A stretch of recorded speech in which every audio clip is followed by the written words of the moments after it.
Good evening from Swansea, wrestling fans. I'm your host, Ben Allison, and you are listening to Wrestling Republic's daily broadcast, your one-stop shop for pro wrestling insight, news, and reviews on a daily basis. Today, it's Mailbag Monday, where we answer the questions that you guys have submitted via our Instagram stories. In addition to that, I'll be revealing my top 5 wrestlers of the week. And well, we have a new segment, what I like to call Mini Game Monday. Ooh, what's that? We will be getting into it for sure. But firstly, let me introduce the panel for today. Firstly, the co-host of the show, Clark Taylor. How are you, Clark? I'm doing well. I'm happy to be here on a Monday. It's been a while. You know, I don't always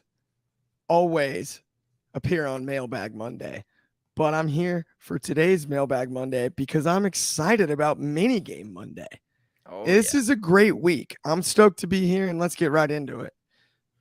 Absolutely. And talking about Mailbag Monday, we also have the creator of Mailbag Monday joining us, Mr. Coby Galenzoski. How are you, Coby?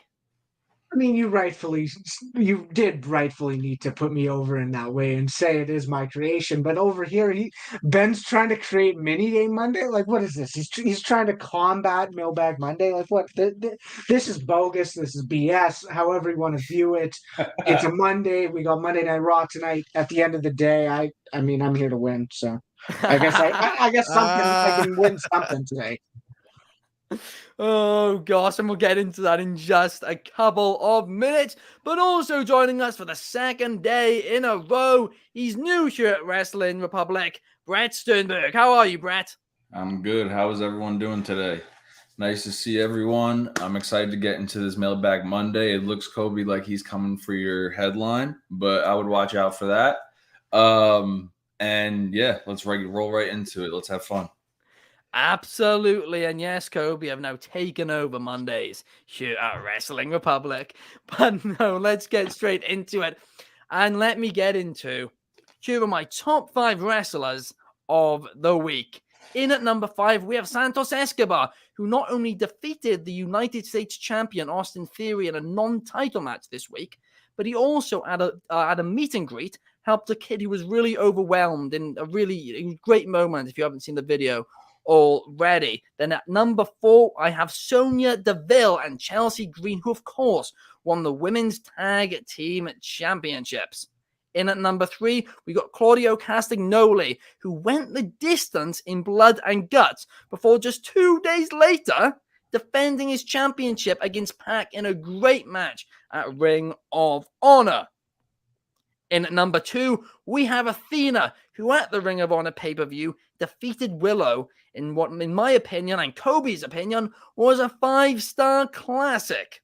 Then at number 1, I have Dominic Mysterio, who not only competed on Raw, NXT, and SmackDown this week, but he also main evented all of them and won the North American Championship and then defended it.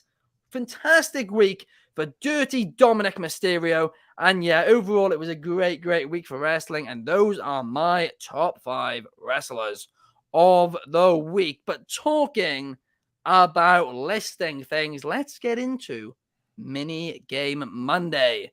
Today's mini game is where I'm, in just a second, I'm going to name a championship and then going from the current champion all the way back as far as we can go. Everybody here on the panel is going to list a name. I'm going to see how far every person can go. Everyone will have 3 strikes, right? So let's say Clark gets one wrong. He'll then move on to Coby, but Clark will then move down to 2 strikes. And we're going to see who will last the longest. And yeah, who knows? They're champions, the best. So without further ado, how many WWE champions can you name going backwards from the current one? Well, I mean, can I name the current one? Roman Reigns? Say it again. Roman Reigns? Roman Reigns? Roman Reigns? Okay, Clark. Brock Lesnar.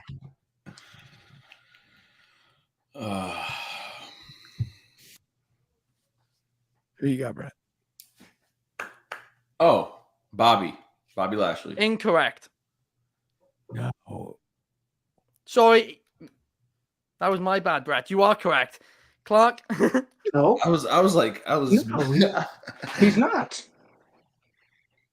Oh, wait. He's not. It's Big E. Big E Nope. was the No. Big E was the champion after Brock Lesnar. Yeah, but didn't Brock Lesnar win before a few Brock. more times? Brock Lesnar is the answer. I got Coby. Yeah, let's go. Coby, you gave your answer away and skipped me. Dude, come on. Be smart about this now. There's a tweener reign. I'm right. I'm still in the game. You know what, guys? We're going to just restart this, right? Wait, what? Clark, No. Clark, Yes. Clark, restart it. Brock Lesnar. Wait, no. Roman Reigns for the initial one. If we're starting from the beginning, Roman Reigns. Yes. Brock Lesnar. Big E. No. Bobby Lashley. Sorry. Thank you. That's even Incorrect. That's first strike.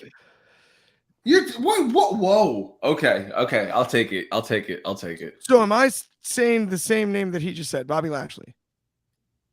Correct. Okay. All right. Oh, That's so okay, yeah, okay. Okay, then the Miz. Incorrect.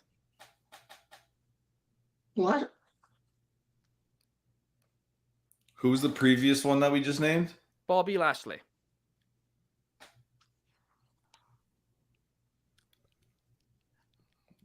Brock.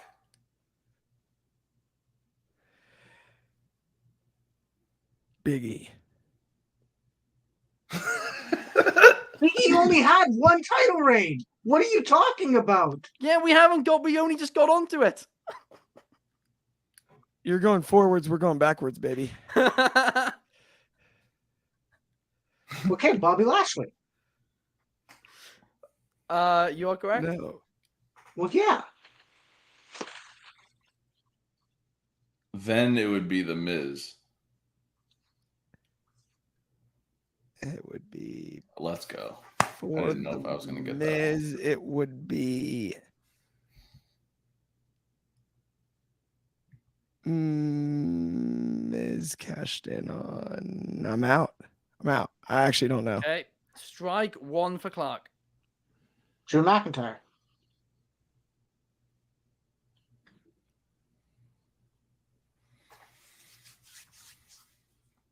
It's getting tense. Yeah, because I don't remember the. Are you going to take the strike? No, I'm going to go ahead and take a wild guess. Randy Orton. Correct. Wow. I did not. What? Orton win it from the Fiend? No, now I'm back on track. Yes, yeah, I know. Wrong. Strike two, Clark. Drew McIntyre. Oh man.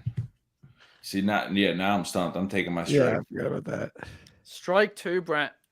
So that'd be Brock. I guess that Drew won it. That'd be Mania 36. Not to help everybody else out like that. Kofi Kingston.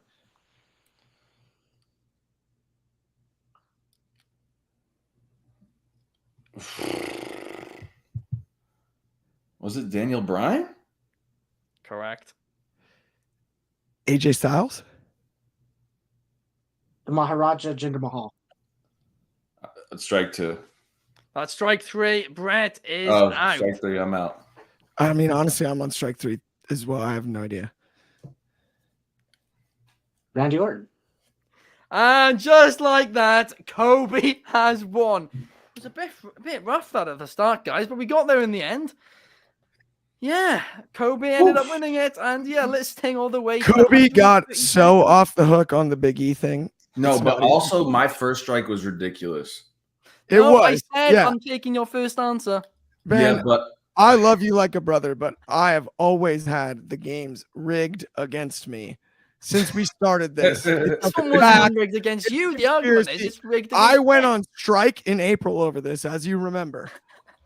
This is clearly you stacked the odds against me once again, And don't worry, I will remember this. Oh no! Well, next week, maybe Clark will join us again for Minigame Monday next week. Who knows? I don't think I can miss it. And then until I win. hopefully next week we'll get it done a bit swifter. But you've got to try new things out, and we're on air live every day, as we say. But we got a couple Definitely of cheating next week, Ben. off. There'll be even more cheating next week. We got a couple of comments. We got Morgan in the chat, excited to see Bret here once again, and Matt Williams who's saying he's game, he tastes great. It's mini game Monday. Nice gold from Matt Williams there as well. But talking about comments, let's get into your comments that you have submitted via our Instagram stories for Mailbag Monday. And the first question comes from @Chris_Stevens_2023 on Instagram. And firstly, I think that must be our youngest viewer ever. They were born this year, but that's certainly interesting. But they are asking us, what is our favorite title reign ever? Clark, what do you think about this? What is your favorite championship reign of all time?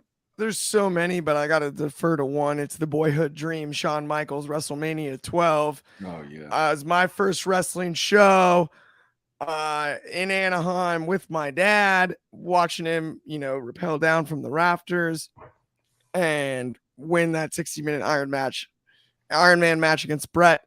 Then the run he went on from there to develop Generation X and then eventually make Stone Cold Steve Austin.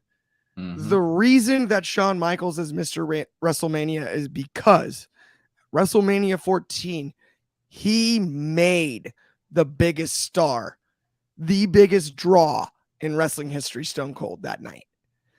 And that 2-year reign, it gets overlooked at times because he was a babyface and then he turned and it was a little, neither here nor there. But on the way to Austin, there's nothing better.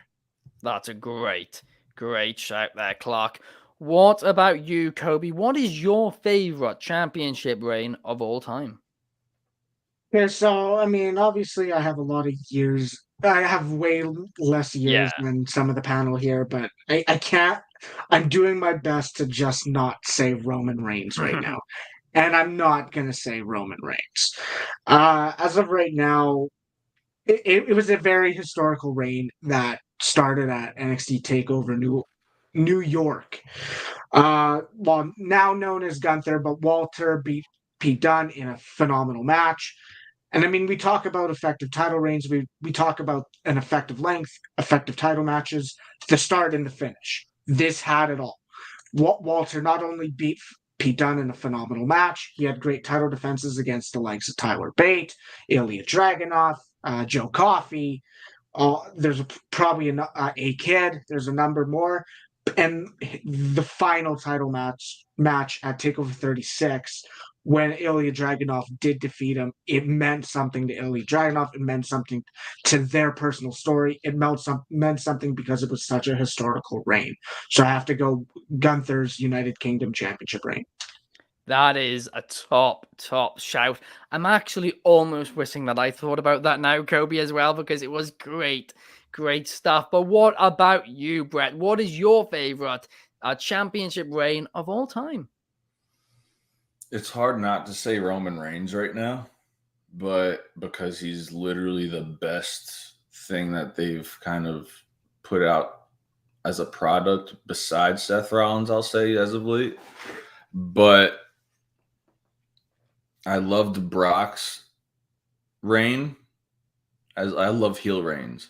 And if I could group up all these title wins, Randy Orton when he was facing John Cena in the early thousands. That's a great shout.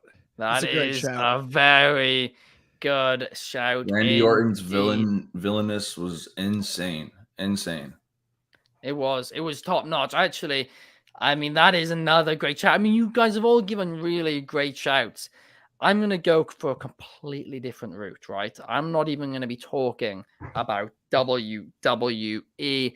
I'm actually going to head over to New Japan Pro Wrestling, because I started watching New Japan in 2015. And then from 2016 to 2018, for 2 years, Kazuchika Okada held the IWGP Heavyweight Championship.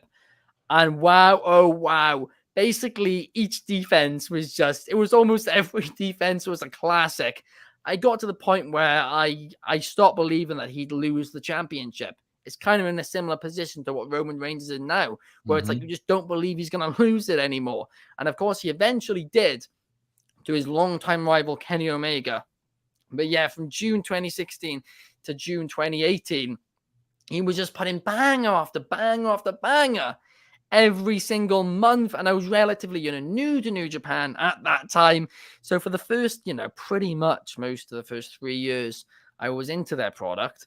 Okada was champion. He was the guy who pulled me in. He was the guy who made me interested in a product which I now love. Of course, the G1 is on it at the minute. We gave our predictions for that a couple of weeks ago, but I think Okada not only had a great title reign, but I think he also brought a lot of eyes to New Japan Pro Wrestling because of the great matches that he was having, because of the star ratings he was getting off wrestling critics.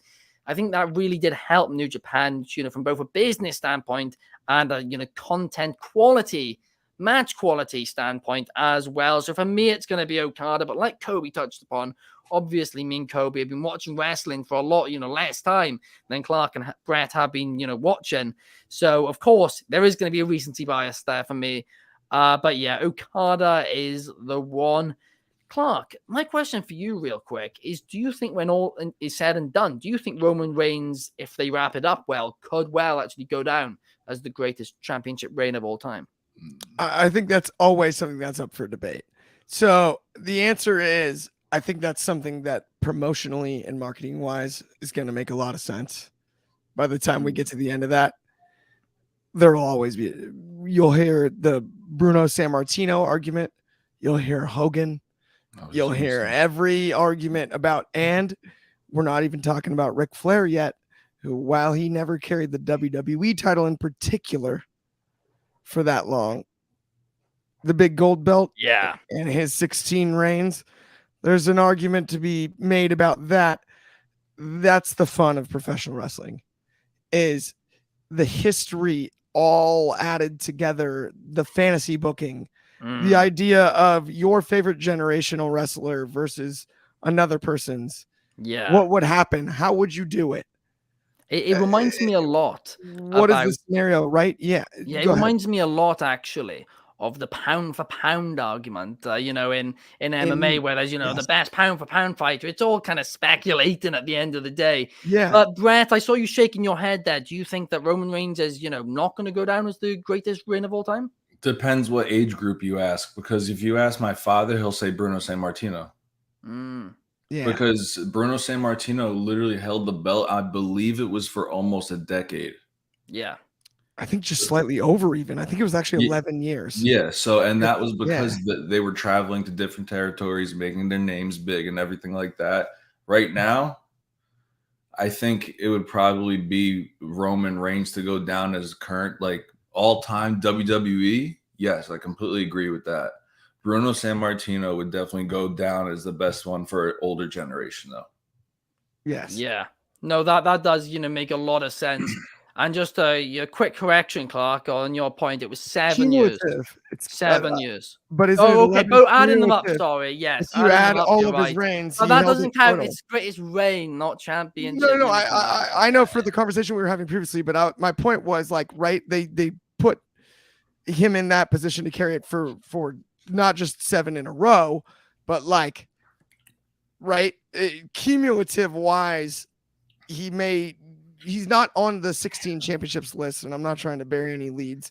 I love winding you up, Clark. Next time. But let's now move on to the next topic. And we've actually got a question for you, Clark. And this comes from our good friend, Soul, who is asking us, who should break Ric Flair's 16th title reign? Should it be John Cena or Randy Orton? Clark, what do you think? Or do you think no one should? I hate to be that guy. And speaking of burying leads, you do love to wind me up because the answer is nobody should. Except for nobody on the men's side should. Oh. Charlotte Flair should. Okay. That's who sets that record, sets that precedent. On the women's side, she's earned it by her own in-ring work. To have to try to live up to Ric Flair's legacy for your entire career is a nearly impossible task. She jumped that by leaps and bounds. She's been better than you can ask of having to sit in that role. LeBron James was on the cover of Sports Illustrated in 2003 in high school, and they called him the king. Yeah. And he's lived up to it. She's done that above and beyond. Yes. With the link to her actual father, Charlotte Flair, 17 title reigns. She needs to break the record by number and establish it on the women's side, but no reason to have Cena or Orton do it. Neither one needs it, and it does nothing for them. Charlotte Flair is the one who deserves that accolade, and by a lot. Fair enough. I mean, that, you make a lot of sense there. And yeah, I mean, I remember when Charlotte was, getting into wrestling, a lot of people said, and they said this for a lot of people. People have said about Dominic as well, right? And Dominic hasn't gotten to the point yet where he's completely backed it up. But there's obviously a lot of expectation on you when you're, the son or daughter of one of the greats. And I mean, there's not many better than Ric Flair. There truly isn't. So Charlotte had a lot of pressure on her. She came right into the WWE system where she got a bit of criticism at the time for that from the internet wrestling community. In the early days of the internet wrestling community, realistically, or at least the social media internet wrestling community. But over the years, she's proved it up. She gets a lot of backlash at times, often for the amount of championships which she's held, but I'm not being funny. And this has kind of always been my argument about it. I don't understand why people are blaming her for her booking, because she's been booked to win a lot of these championships, right? But every time she's held a title, she's knocked it out of the park. She's had a great reign. She's had great matches. She's had great promos throughout it. I've never understood the criticism about her, Same. to be completely honest with you. I, Ben, truly believe she performs under a microscope that with the hardcore fan base, especially with the IWC, as you said, right, that no other wrestler has to deal with. Yeah. Nobody is under that kind of microscope, and she still continues to deliver over and over and over again. She is that good on her own 2 feet. You get rid of the Flair name. I mean, don't get me wrong. Business-wise, of course, she's Charlotte Flair, but Charlotte is her own brand of awesome. Yeah. And at the start, they actually, for a little bit, they did actually get rid of the Flair name when promoting her, and they just called her Charlotte, and then they brought it back then quite quickly after. It was a very temporary thing. But I think that was what they were worried about. They were like, well, she's not going to live up to that. But wait a second, she might. Like that, that's the thing about it. She had a lot of critics, and she backed it up. You said it. She's under a microscope. Nobody else is under. People, people look for the tiniest thing to criticize her about. And she proves all the haters wrong. I mean, Clark, would you go as far to say she's the best of the 4 horsewomen? I do believe that all of the 4 horsewomen are valuable in their own way. I think this is, if we're talking about, right, the women's revolution, women's evolution, the 4 horsewomen, the brilliance of the 4 horsewomen is you literally have a piece that can do something different. 4 of them at the same dang time. It's actually remarkable in hindsight. And speaking of like deserving their flowers, the 4 horsewomen in general do. Oh yeah. If I had to pick one that I believe is the best, I think for total drawing power, it's Charlotte Flair. I think for all around versatility, it's Bayley. Yes, I thought you were going to say Bayley, because I know you're a big fan of hers, and that is why, you said it. That's why you're so critical about Damage Control, because you love her so much, and you want to see her doing well, just like you want to see Dakota Kai and Io Sky doing well as well. But now let's move on, and let's answer the next question, which comes from I do not know how to say this, at ANXHKO_.LXXX. X_HE. What here? I mean, that's just an unnecessarily complicated Instagram name. But thank you for the question. And this question is: should Seth Rollins or Jey Uso dethrone Roman Reigns? So, Bret, I'm going to give this question to you, right? Which one, out of Seth Rollins, who do you think should be the one out of those two? But then, do you think there could be anyone else as well? Okay, so I do believe it should not be Jey Uso. He got his win at Money in the Bank. Let that sit. The only one who would be deserving if they were to do it is Seth Rollins, but he already has a title on him, which is, in my opinion, kind of more valuable because they're bringing kind of like a nod to the old belt, the big belt, but I don't think it should be either of them. Okay. But if there was one, it would definitely be Rollins. If I was going to, I mean, obviously in a perfect storyline prediction, we would love to see The Rock come back. Obviously, we know he doesn't need to come back. We know he doesn't need this anymore, but we would love to see him come back, take the tribal chief chair from Roman because he is literally the tribal chief of current day in wrestling, who's still able to hobble around and actually move. But I would see that as being a very good storyline. I also I don't want to see really Brock do it. I want to see I would love to see Randy do it.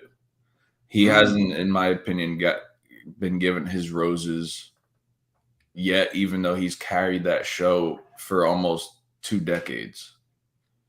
Yeah. Yes, he's had help, but he's the major heel on that show. He has been.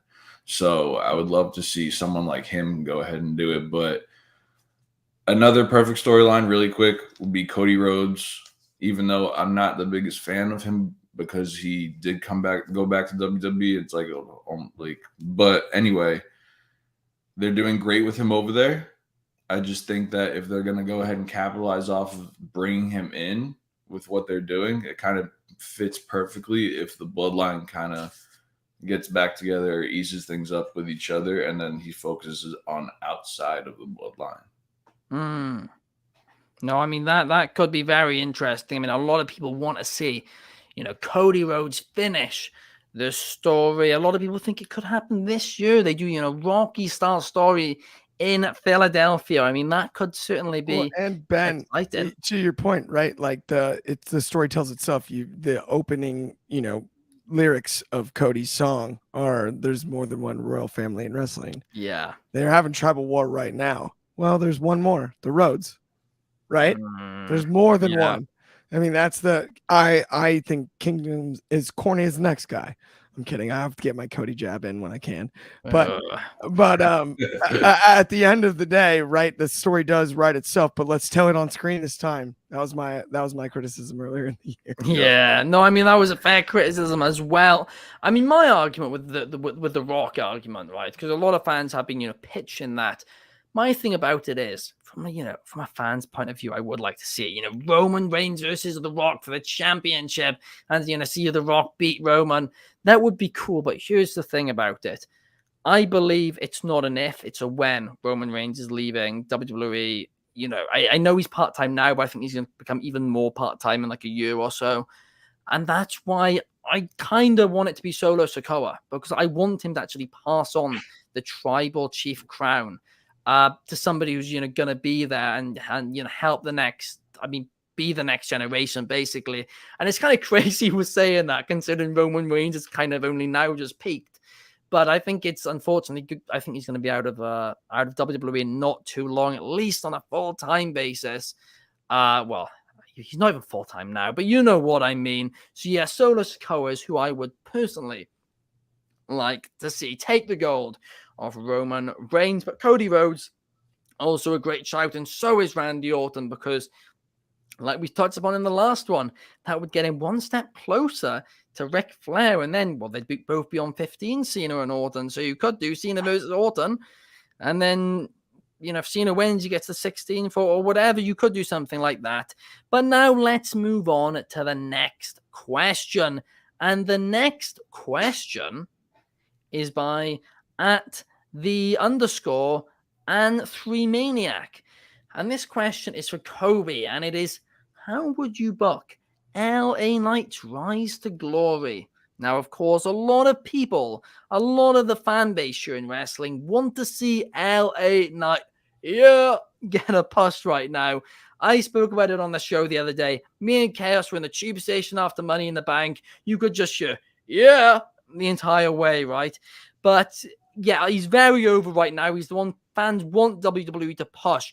But how would you book it? Coby, you've been a big LA Knight guy. You've been talking about it for months. Even when I said I'm not sure if they should push him because of his age, you were like, no, they absolutely should. So Coby, how do you think they should book LA Knight's rise to glory?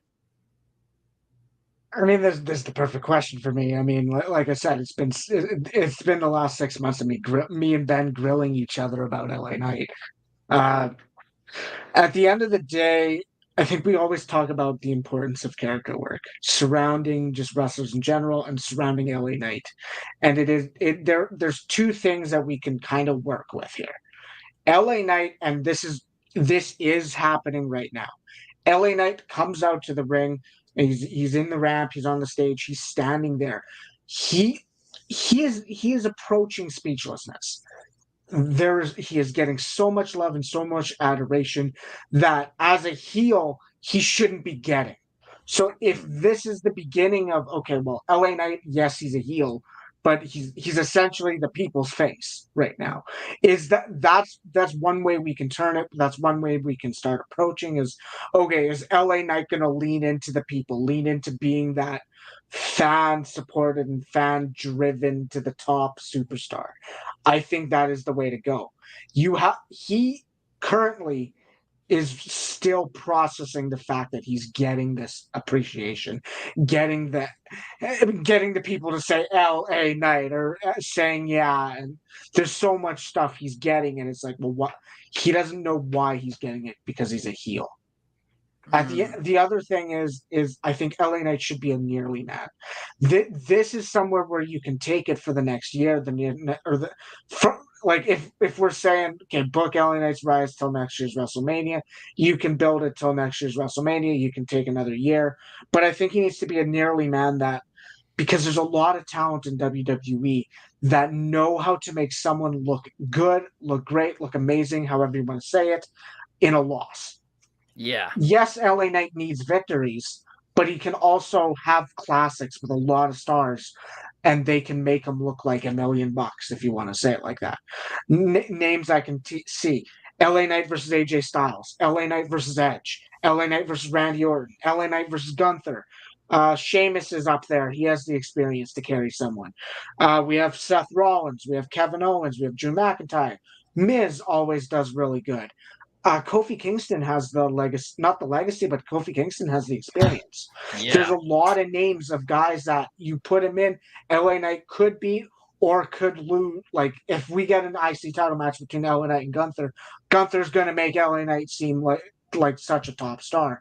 He's done it with Riddle. He's done it with not AJ Styles, Ali. At the end of the day, yes, he needs matches to win, but he can also lose. And then it depends which way you go. Do you build the Rumble around LA Knight's final chance at glory? Or is this the road to LA Knight getting the big one? Or does he get a Rumble victory and, okay, this is my last shot. I'm getting a marquee match at WrestleMania against Roman Reigns or Cody Rhodes or Seth Rollins. This is my final chance to reach the pinnacle. This puts 20 years to waste if I lose. You get the people behind him because it's someone who has such experience. Because of his age, you can really sell us on the fact that, okay, this could be his last chance. Yeah. This could be his last chance to finish the story, if you want to call it that way. And obviously that's where you give them the win, is after you build that story of, okay, this is the final chance for me to have a career worth having, and then you give them the win that way. That is a great take there, Coby. I love what you said there. The only issue I'd have with it, being a year-long storyline and then waiting to next year, is that he'd be 83 years old. No, I'm only joking. But no, I do love that, Ageism. and then him be like, this will probably be my last chance because of my age. I want this one moment, Coby. I love that storyline that you have there. Bret, I can see you're disagreeing with it. 40's the new 30, Ben. We gotta move on to the next one, and let's talk about something new, something very intriguing over on the Blue Brand, over on SmackDown, and that is Bobby Lashley's new faction. Because he's seemingly teasing, this new faction. Last week he pulled up in a limo. He invited the Street Profits into it. Everybody got excited. I was excited. I'm like, this could be interesting.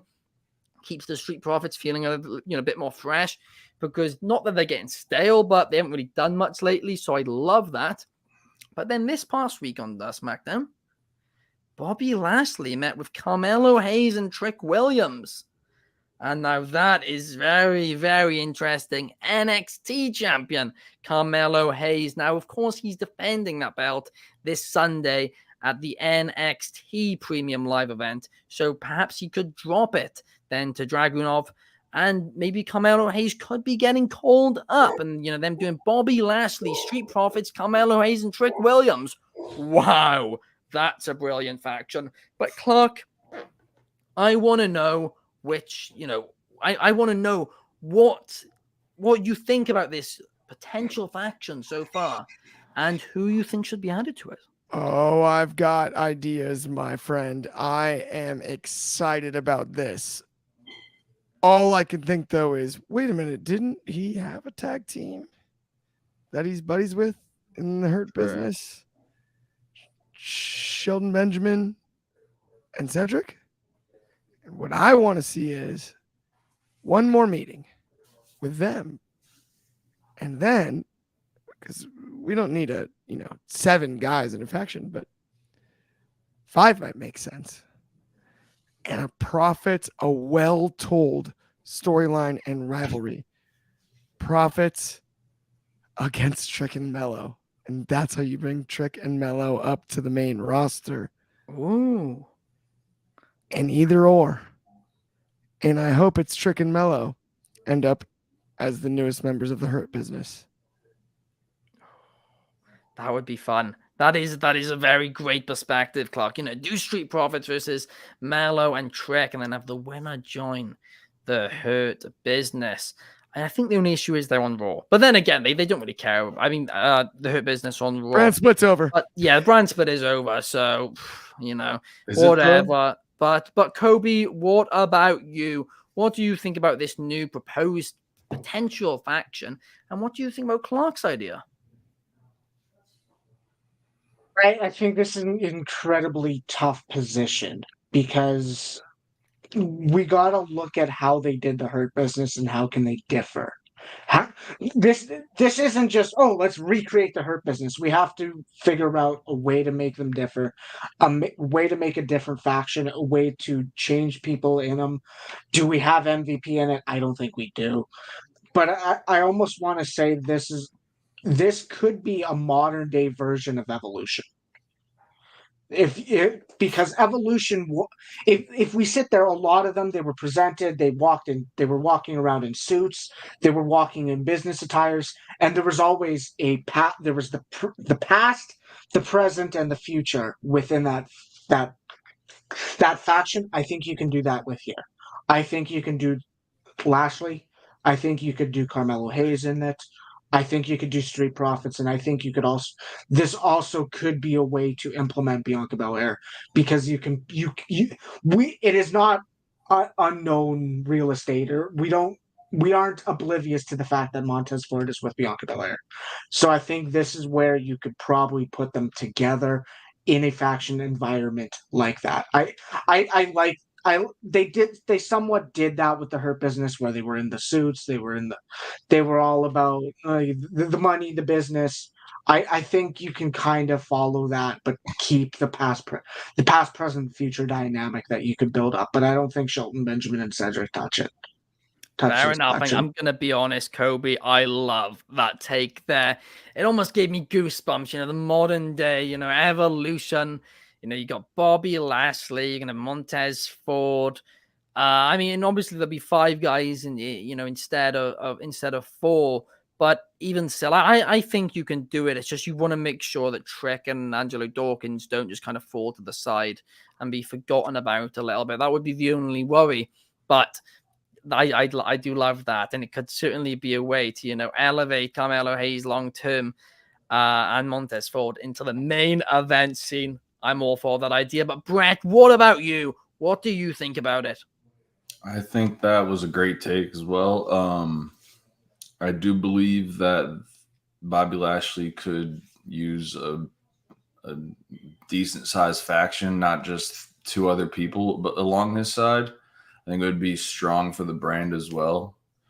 But at the same time, it would also be cool to see those people is Cedric Alexander and Shelton Benjamin still called the Hurt Business or no? No, they're not. They just tag team together. Okay. So it would be cool to maybe even see them recruited and then MVP get jumped by whoever you thought was face and then be like, hey, it didn't work the first time you tried this. That would be interesting. So yeah, no, that would be certainly interesting. Yeah, but I don't mind who they're going after. I just don't want, like you said, anyone to fall behind on anything. Like Carmelo Hayes, if he joins a faction, I feel like he's going to be a side thought, or you know what I mean. And same with like Trick Williams and the Street Profits. I don't like them as faces anymore. I don't. I want to see them turn heel already. So I want to see this happen. Fair enough. I mean, I saw your reaction there, Clark. What would you think about the Street Profits turning heel? I have a hard time with the Street Profits turning heel only because I look at the Street Profits and I just see entertainment. Like, it's so much fun watching the entrance with the red cups and everything. And they're so over. I don't necessarily mind them turning heel as long as it's collective, as long as it's not a heel turn one on the other. Agreed. Where they're split up, right? If it's collective and they're going to turn heel into a short heel run, okay.